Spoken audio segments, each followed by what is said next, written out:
Have you ever been a victim of scams? Do you know of anyone who has been scammed? Chances are very high that either you have been scammed or you know of someone who has been scammed. Unfortunately, scamming has become very common in this digital age, and scamsters are able to find new victims every minute of the day.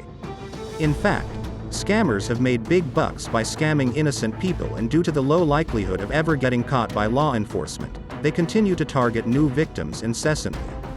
According to the Federal Trade Commission, in the most recent year, consumers reported losing more than $5.8 billion to fraud and scams, an increase of more than 70% over the previous year. And the FTC received fraud reports from more than 2.8 million consumers last year. This is Money Talk, a series brought to you by MoneyPatrol, your most advanced financial management app. This is a series from which we share various topics related to money and personal finances. For we only have one goal in mind, and that's to help you achieve your financial dreams. In today's Money Talk, we will discuss scams and how to spot scams so that you can avoid becoming a victim of a scam. So what does a scam look like? You've just won the lotto. To claim your prize, however, we require some personal information like your bank account details to make the deposit, and we also need your social security number for tax purposes. This, right here, is an oversimplification of the way scams work. Scamsters will typically bait innocent people by reaching out via email, phone or text messages, and will try to extract personal information which they will then use to harm you financially. Scamsters see themselves as artisans who have mastered their craft. They are experts at what they do and consider scamming people as their full-time profession. Many times, it is not one scamster working, but they actually have international teams of scamsters working together using sophisticated tools and techniques with a clear goal of scamming you. While this sounds daunting, you can protect yourself and members of your family from being victims of scams if you're able to recognize the patterns these fraudsters use. Let's discuss some of the ways you can spot a scam way ahead of time. Number 1. Money is involved. If it sounds too good to be true, then it probably is. We all know this old saying. If people pay attention to the meaning of this saying, then the population of scam victims would be drastically lower. The reality is that most people want to get rich as quickly as possible and with minimal effort. Scammers use this greed to manipulate people, which is why so many people fall victim to scams that start with messages such as investing $1,000 and getting $1 million in return in 6 months. Fraudsters usually use greed as bait to lure victims into their trap. At times, they may even make deposits into the victim's account to earn their trust. It's either they want to help you protect your money or they are simply good Samaritans who are trying to help you make more money. If some stranger ever reaches out to you with a message that they want to help you make more money, earn commissions, or if they offer to make a deposit to your bank account, you should immediately become extra cautious and limit your conversation with this person. Number 2. The power of fear and intimidation.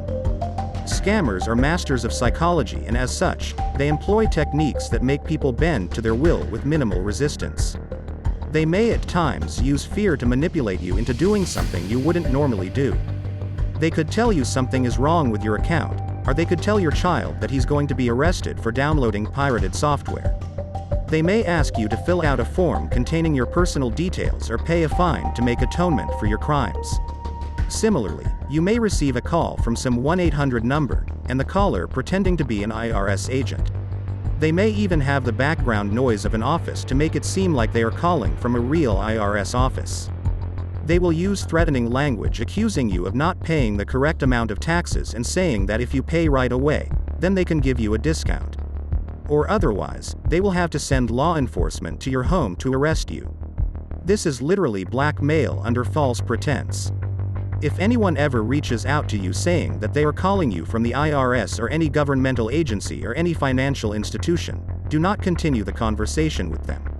Note the name of the agency or institution, hang up the call, then go to their official website, look up their phone number on the website's Contact Us section, and then call or email them on their official phone number or email address to check if they indeed meant to contact you. This due diligence may seem time-consuming, but you absolutely should do this to prevent yourself from falling victim to fraud and scams. Number 3. Creating a sense of immediacy. Fraudsters use the law of scarcity to prompt their victims to action. Fraudsters use this technique because this way victims have less time to think about what they're doing. They will send messages with words such as urgent, act now, don't wait, or sometimes they will insert phrases such as expires tomorrow, limited supply, apply now. In some of these messages, they will ask the victim to go and immediately buy Amazon or store gift cards. And then they will ask the victims to scratch the cards and share the code numbers of those cards. The victims naively share this information not knowing that they are being scammed by these fraudsters and end up losing their money. Another example is when someone sends a message saying that your computer or phone is infected by a virus and that you need to immediately download software to clean your machine. Fraudsters use such tricks to get you to download malware, which they will then use to enslave your computer and record your keystrokes, which they will then decipher and extract your personal details such as credit card numbers. If anyone ever reaches you with this type of urgency, do not respond back in haste. Take a pause. Do your investigation to check the pattern, and immediately cease any further communication with these scammers. Number 4. Unsolicited messages asking for your personal information. Sometimes, you will receive messages which say that your bank or credit card account has been locked, and you need to provide some private information to unlock the account. If you don't share your information immediately, then your account may be frozen, and you will lose access to your funds. For the record, no financial institution will ask you for your personal information over an email. And in most cases, your personal information is more valuable than money. Be careful of such messages and do not ever respond to such messages by providing the information that they have asked. Additionally, you should also beware of unsolicited messages, those emails or calls that were not triggered by any action from your end. You may see an email from some company about offering you free products or giving you a gift card for taking a 5-minute survey. Though some companies may reach out of the blue for legitimate reasons, you should verify the email ID of the sender, or verify by checking online the number that the caller has called you from, before taking any action in response to the call or message. Number 5. Donate to scammity. Most normal people have lots of empathy and generosity, and scammers know very well how to take advantage of such folks. Many times, these scammers will disguise themselves as charities seeking donations for noble causes. They will send you a link in an email or text message which redirects you to a convincing fake site that looks like a real charity website.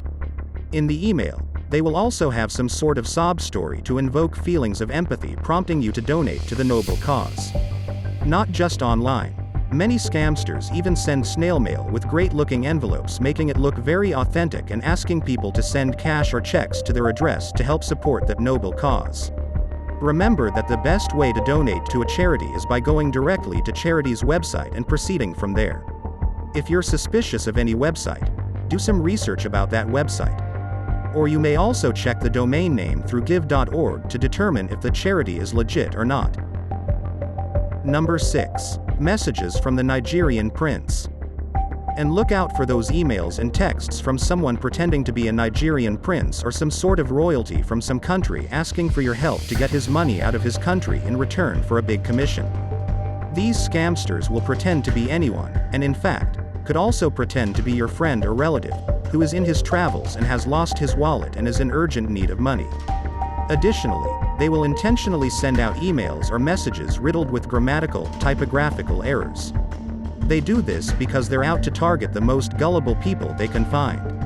Remember that emails from genuine companies rarely contain typos and grammatical errors, and even if they were to occur, they would be in isolated situations. Always be careful of messages from folks claiming to be from some foreign country. There are international gangs working in close coordination with US-based counterparts to scam you and earn money fraudulently. Let's summarize what we have discussed today. There's no such thing as being too cautious. Scamming is a big business, run by professional scammers who have international as well as US-based team members. Most of us can naively become victims of these scamsters, leading to a huge financial loss as well as emotional distress. In most cases, elderly folks are most susceptible to becoming victims of fraud and scams. However, if one pays close attention to the communication initiated by these scamsters, there are patterns that give clear signs of a possible scam attempt. We should always beware of such messages by carefully reading the content of the message, and never acting in haste on those messages. Whenever there is any communication from anyone you don't know, look out for these patterns to ensure you do not fall victim to fraud and scams. Something related to money is involved in the communication. The communicator is leveraging the power of fear and intimidation.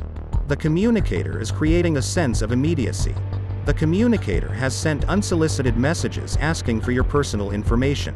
The communicator is tricking you to donate to Scamity. And lastly, the communicator has sent messages pretending to be the Nigerian Prince or some international traveler. Most importantly, one should never give out their credit card numbers, bank account details, social security numbers, or any personal information to anyone based on a message received via any form of communication such as email, text, phone, or social media. One should always investigate an email before acting on its content. If the initiator has shared any number to call back, never call them or initiate any further communication with them. If you communicate back with them, they get an inkling that you are interested in their offer, and this will trigger their attention to focus on you for the scam. And if you ever receive any such suspicious communication, or if you unfortunately fall victim to a scam, you should contact law enforcement so that they can pursue these criminals. We hope that this Money Talk has given you an idea of how to spot possible scam attempts and how you can avoid becoming a victim of scams. Remember that anyone can achieve their financial goals such as paying down debt, improving credit score, increasing net worth, or simply becoming rich and wealthy. But it does take years of hard work, discipline, and financial savviness to achieve these dreams. MoneyPatrol can play a vital role in helping you achieve your financial goals.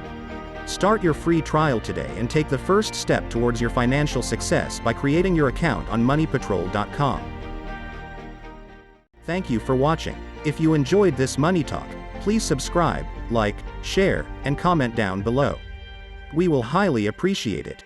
We would also like to encourage you to check our other Money Talks, so you won't miss out on the amazing content that we are frequently sharing.